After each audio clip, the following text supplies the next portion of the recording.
Pues sí, Susana, retomamos el testigo y como dices, a esta hora lo que vamos a hacer es abrir una mesa centrada en uno de lo que ha sido las patas en la votación y el posicionamiento del Parlamento Europeo de cara a ese marco financiero plurianual que irá de 2028 a 2034, que va a pasar al Consejo y que tiene nuevas prioridades y con mayúsculas. Entre ellas está ese capítulo de defensa, y para el que además el Parlamento Europeo ha dicho que con todas las prioridades se necesita un 10% más de lo que la Comisión promovía para llevar a cabo este marco financiero. Para analizar lo que es este contexto, esta prioridad, nos acompaña esta mañana José Cepeda, del Grupo Socialistas y Demócratas. José, bienvenido, buenos días. ¿Qué tal? Muy buenos días, un placer estar aquí con todos ustedes en Intereconomía, claro que sí. Lo mismo digo, Nicolás Pascual de la Parte, del Grupo Popular Europeo. Nicolás, bienvenido. Buenos días, encantado, gracias. Y Jorge Buxade, hemos hablado también antes, jefe de la delegación de Vox en el Parlamento Europeo.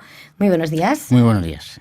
Bueno, pues lo estamos diciendo todos los días y más con las tensiones geopolíticas, con Donald Trump en la Casa Blanca.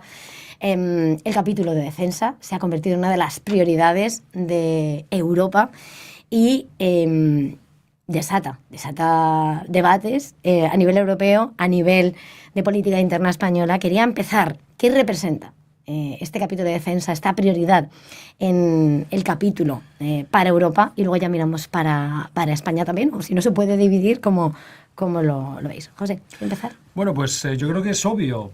Durante décadas Europa ha dejado de hacer sus deberes en materia de seguridad y defensa, y las amenazas que lógicamente están atenazando de una forma muy importante prácticamente todas nuestras democracias requieren precisamente de una mayor seguridad para defender nuestras democracias, para defender nuestros modos de vida, para defender todo lo que hemos estado evolucionando durante décadas en toda Europa, y eso requiere de una mayor inversión evidentemente también en nuestros sistemas de defensa. A mí me gusta decir a quien nos quiera escuchar que Europa está en guerra, porque geopolíticamente, tal y como se está vertebrando el mundo, no solamente en la frontera este con Rusia, sino también la desafección cada vez creciente de Estados Unidos, ¿no? Y China, haciendo también una estrategia muy determinada en su implementación a nivel global, a nivel mundial, pues Europa nos tenemos que defender y nos tenemos que proteger. Eso requiere de implementar de una forma muy seria mayores recursos en nuestros sistemas educativos.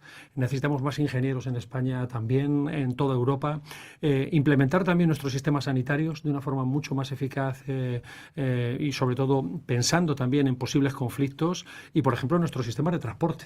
Por lo tanto, hablar de la seguridad y la defensa hoy no es un problema solamente de hablar de la defensa cinética exclusivamente, invertir más en más bombas, más tanques, más, que también es necesario. Es hablar de un sistema mucho más holístico que Europa necesita y que desde luego hasta la fecha no hemos construido, basado sobre todo en un nuevo modelo industrial donde también esa industria de la defensa genere también, por ejemplo, puestos de trabajo de muchísima más calidad de lo que tenemos en este momento, ¿no? en esta vieja Europa que hay que proteger. Nicolás, ¿cómo describen este momento de prioridad? Bueno, lo describo lógicamente, como también lo ha hecho José, es un momento de crisis, de multicrisis, en el cual Europa tiene que decidir si toma la rienda de su destino o no. Yo creo que estamos, todas las fuerzas políticas representadas en este Parlamento, estamos de acuerdo en un consenso básico. Europa no puede depender nunca más en su defensa, en su seguridad, de países terceros, ni siquiera de Estados Unidos y de la OTAN. Hemos externalizado nuestra defensa y nuestra seguridad 27 países que somos de los más ricos de la Tierra, que lo cual es una anormalidad absoluta. Hemos de ser capaces de defendernos y esa es la resolución que hemos tomado con independencia de lo que hagan en Rusia y con independencia de lo que hagan en Estados Unidos o lo que haga China. Europa, como digo, tiene que tener su propia capacidad defensiva y eso significa un tránsito. Ahora dependíamos totalmente de los Estados Unidos y la pregunta o la cuestión que ahora emerge, básicamente, si ese tránsito de una defensa dependiente de Estados Unidos a una defensa más dependiente de nosotros mismos se va a hacer de una forma ordenada y previsible o de una forma caótica e imprevisible. Lógicamente, nosotros apostamos por el primer escenario, pero eso quiere decir también que hemos de ser capaces de pasar de la fragmentación de los 27 mercados nacionales, es una debilidad estructural europea, a una capacidad europea que integre esas capacidades y esas posibilidades. Es decir, no tiene sentido seguir con 27 mercados nacionales, con 27 ejércitos, con 27 campeones nacionales.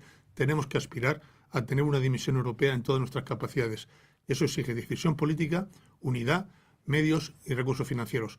Y en eso estamos. Hablaremos de ese mercado ahora en breve. Jorge. Pues es complicado hacer un análisis porque yo acabo de escuchar a mis dos colegas que son los que han gobernado España y la Unión Europea en los últimos 50 años. Y ahora hacen un análisis y dicen, durante los últimos 50 años no hemos hecho nada. Solo les pediría en nombre de su partido, pues, que pidan perdón. Durante 50 años efectivamente no se ha hecho nada.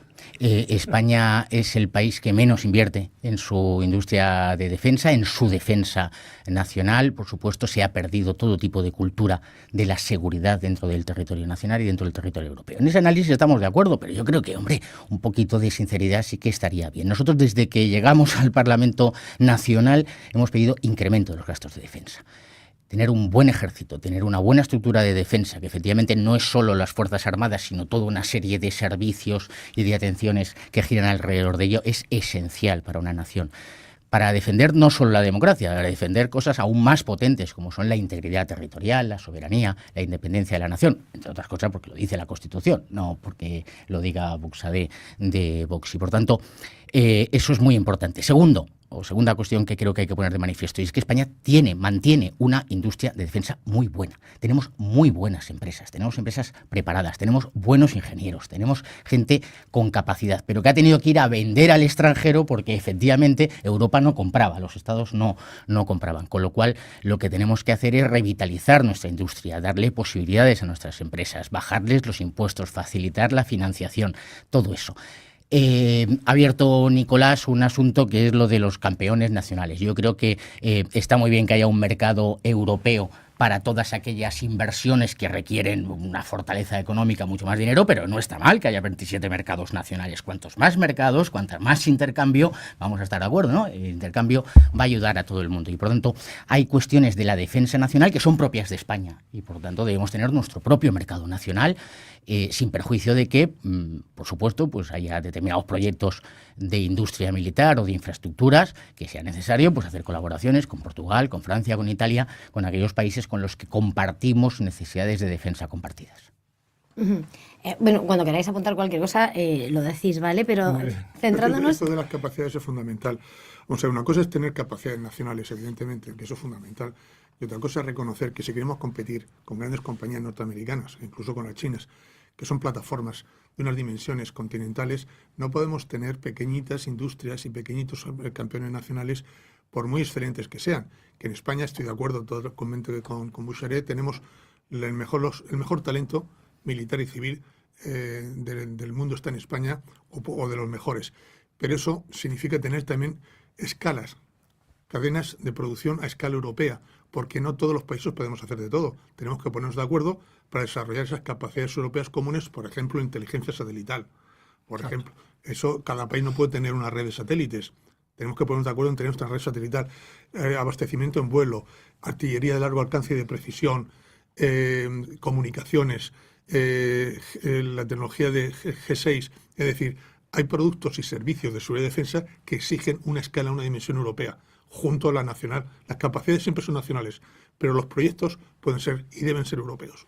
Yo sinceramente creo que el discurso que acaba de hacer Jorge Buxadé ha dejado en evidencia que es un discurso un poco del siglo pasado, perdona que te diga, ¿no? Es del siglo pasado, es un discurso bastante nacionalista, español, y va en contra de los principios fundamentales de un modelo geopolítico global al que hoy nos enfrentamos. Lamentablemente, lo que el Departamento Nacional de Seguridad estadounidense, la administración Donald Trump, que tanto te gusta, por ejemplo, sí que deja muy claro que cuanto más fragmente Europa, mejor, que cuanto más divididos estemos en Europa, mejor, porque esos son los principales intereses de la nueva administración norteamericana, ¿no? Y nosotros no estamos en eso en Europa. No estamos, no, con China no. No, si me permites hablar de forma respetuosa, que también te he escuchado, seguro que no vamos a poder entender. No, lo que no podemos hacer es, no podemos hacer trampas y no podemos hacer discursos trampistas en Europa, porque Europa nos tenemos que defender y para defendernos no podemos hacer discursos nacionalistas que nos dividen y nos separan unos países con otros. Porque en Estados Unidos no están cada uno de los 50 estados compitiendo unos contra otros. Hay un gran país que se llama Estados Unidos. Bien, pues yo estoy en la idea y lo defiendo abiertamente aquí en este Parlamento, que para eso estamos trabajando de una forma cohesionada con las principales fuerzas que quieren construir Europa. Estoy en la idea que una Europa cuanto más fuerte mejor, y cuanto más integrada mejor, y cuanto nuestras industrias, en vez de competir en pequeños mercados, como hoy decía Nicolás de la Parte, estén compitiendo en el gran mercado global, que es a lo que nos estamos enfrentando hoy con sus grandes amenazas, me parece que nos irá mucho mejor a todos. Así que nuestras empresas españolas tendrán que hacerse fuertes en Europa y ser grandes empresas europeas que compitan en el mundo entero, y es en eso lo que estamos trabajando, en hacer un gran ecosistema industrial de la defensa europea, donde por supuesto nuestras grandes empresas, nuestro talento, nuestras capacidades se pongan al servicio de, por ejemplo, nutrir también de capacidades a los ejércitos franceses, italianos, alemanes, porque no estamos hablando de dividir ejércitos, estamos hablando de hacer una gran fuerza militar europea, donde todos estemos colaborando conjuntamente. Así que hablar de la división de los 27 y desarrollar esa división, lo siento mucho, pero eso forma parte del siglo pasado. Escucha, no sé José, si lo sabes, ¿no? Escucha, José, yo no he dicho dividir, he dicho crecer. He dicho que hay 27 mercados nacionales que no se pueden eliminar, las naciones siguen existiendo. Sí, pero perdona, ahora me dejas. Sí. Entonces, has sacado el tema de Trump. Chicos, si quieres hablamos de Trump, pero creo que el debate no es hablar de Trump. Porque yo te podría hablar, hombre, sí, cuando hablamos de defensa. Es súper importante hablar de que el presidente del gobierno se va a China a hacer no se sabe qué negocios para entregar que los puertos, los aeropuertos, las infraestructuras, la inteligencia al Partido Comunista chino. Bueno, escucha. A mí no me hables del Partido Comunista, yo soy del Partido Comunista. No, tú eres del Partido Comunista de China, porque efectivamente la estrategia internacional de Sánchez es hacer pactos con China y separarse de los Estados Unidos. De todas maneras, no os preocupaban los Estados Unidos cuando provocaban la primavera árabe con Obama en los años 2015. No, eso no preocupaba. Vamos a centrarnos en lo importante. Aquí la cuestión que yo he sostenido y sigo sosteniendo es que hay necesidades de la defensa nacional española, que evidentemente no han sido satisfechas por el gobierno de Sánchez, que no sigue sin cumplir sus compromisos dentro de la OTAN, sigue sin incrementar las inversiones en defensa. Estáis en un 1,9% España, por debajo de la media europea. Por supuesto, basta ir a cualquier cuartel. Pues vosotros, para arreglar los cuarteles es cuando los convertís en centros de atención de inmigrantes. Basta irse a Santa Cruz de Tenerife o a Las Palmas de Gran Canaria, donde los soldados españoles estaban en cuarteles en condiciones deplorables, y en el momento que eso se convierten en centros de atención de inmigrantes se hacen inversiones millonarias. Y esto lo sabe cualquier soldado, cualquier oficial, cualquier suboficial. Vamos a centrarnos. Tenemos una industria buena. Tenemos proyectos necesarios para España. Y habrá proyectos, por supuesto, en que debemos colaborar. Y podemos colaborar con Francia, con Alemania, con Italia, con 5 a la vez, con 6 a la vez. Lo que nosotros no queremos, y evidentemente lo dice Vox y lo sostengo, lo que no queremos es que sea la Comisión Europea, que sea Bruselas la que decida unilateralmente qué proyectos han de financiarse, en qué condiciones y cuáles son las necesidades de la defensa nacional. Claro. Y hablando de informes de la seguridad nacional, estaría bien que en lugar de leerte el de Trump, te leas el del propio gobierno de España, el propio informe de seguridad nacional de España, que dice que tenemos un riesgo fundamental en la frontera sur. En la frontera sur y en la frontera sur. Pero si me permites, pero es que es un debate un poco, creo yo, artificial. Pues en el fondo estamos de acuerdo en muchas cosas, aunque no lo parezca. Hay una cosa que es de sentido común. Vamos a verlo eso. No, que es de sentido común. Es decir, uno de los activos fundamentales de la Unión Europea, que reconocemos todos, es el mercado interior. Somos 458 millones de habitantes con una alta capacidad adquisitiva. Cuando eso se pone en valor, lo hacemos muy bien. Es decir, cuando tenemos una política común de comercio, Europa es muy potente. Europa es la gran potencia comercial del mundo. ¿Por qué? Porque tenemos una política comercial común. Cuando lo ponemos en común también la PAC, tenemos una gran agricultura en Europa, porque ponemos en común nuestros recursos y los regulamos de una forma consensuada. Es decir, cuando Europa actúa unida en el tema comercial, en el tema agrícola, es una gran potencia. Cuando vamos divididos, no somos nadie. Entonces, lo normal sería poner en valor también ese activo que tenemos en Europa, que es el mercado común, en temas de seguridad y defensa. ¿Por qué no? ¿Por qué no vamos a poner en valor que somos 450 millones de europeos con grandes empresas, medianas empresas y pequeñas empresas? Que estoy de acuerdo, tenemos nichos de excelencia, pero que no podemos competir a nivel mundial si no aunamos esfuerzos, proyectos y programas. Yo por ejemplarizar rápidamente, ¿no? Lo que plantea el señor Buxadé es prácticamente, desde el punto de vista, aprovechando que nos están viendo telespectadores y que estamos en intereconomía, ¿no? Por lo tanto, gente cualificada que sabe de lo que estamos hablando, pues yo siguiendo la línea de Nicolás de la Parte estoy absolutamente de acuerdo con él. O sea, es que la unión hace la fuerza. Es que la potencialidad económica que ha desarrollado Europa en las últimas décadas está muy ligado precisamente a un mercado económico y financiero en torno, por ejemplo, a nuestra moneda única. Lo que propone el señor Buxadé prácticamente es que volvamos a la peseta. ¿Alguien se imagina... Perdona, ¿me dejas hablar? ¿Alguien se imagina que nuestras empresas en el mundo pudieran competir con la peseta? Es una locura. Pues en materia de seguridad y defensa, exactamente igual. Yo sé que al señor Buxadé le da mal rollo, no le gusta que desde Bruselas se tomen decisiones, pero claro, estamos aquí en el Parlamento Europeo para tomar decisiones por 450 millones de personas y garantizar la seguridad de 450 millones de personas. Esta es nuestra responsabilidad. Yo sé que a ti te gustan más las decisiones que se toman en Washington. A mí me gustan más... No, es verdad. A mí me gusta fundamentalmente las decisiones que se toman aquí. O en Caracas. Bueno, yo me parece muy bien pues tus claims y tus en fin. Pero estoy intentando mantener un debate racional. La gente que nos está escuchando sabe muy bien de lo que estamos hablando. Y es de la seguridad y la defensa de 27 países. De la seguridad y la defensa de 450 millones de personas. Y a eso nos dedicamos. Y por eso, si te das cuenta, en muchas ocasiones, pues la socialdemocracia y la democracia cristiana están de acuerdo. Porque cuando se habla de la seguridad y la defensa de todos los europeos, no podemos estar con este tipo de juegos del pim pam pum y tú más y la división. La división no funciona porque está en juego la vida de muchísima gente, ¿sabes? Y es una realidad, perdona, muy rápidamente. España tiene sus propias particularidades, es decir, tenemos amenazas compartidas con nuestros aliados, pero también amenazas no compartidas. Eso es otra realidad. Es decir, Bélgica, como está en el corazón de Europa, todas sus amenazas nacionales son amenazas compartidas con los países europeos. Holanda igual, España no. España estamos en el extremo suroeste del continente europeo y, por tanto, tenemos muchas amenazas compartidas con nuestros aliados, pero otras que no son compartidas. Pues, básicamente las provenientes del sur, del frente sur. Por eso hemos tenido capacidades para las primeras y capacidades para las segundas. Eso nuestros militares nos lo dicen permanentemente y tienen toda la razón. Yo si me permite, sí me gustaría decir, entrando fuera de los políticos no sabemos de esto. No tenemos ni puñetera idea. Quienes saben son los militares. Los militares, que para empezar son los que van a morir. Porque aquí, en el Parlamento Europeo, hablar de todas estas cosas, pues me parece muy bonito. Pero quienes van a dejarse la vida van a ser nuestros soldados, los soldados españoles. Y por tanto, y los militares españoles. Y a ellos a los que hay que escuchar. Y ellos tienen muy claro que hay unas necesidades de la defensa nacional. Y luego habrá unas necesidades de la defensa común. Y se trata de priorizar.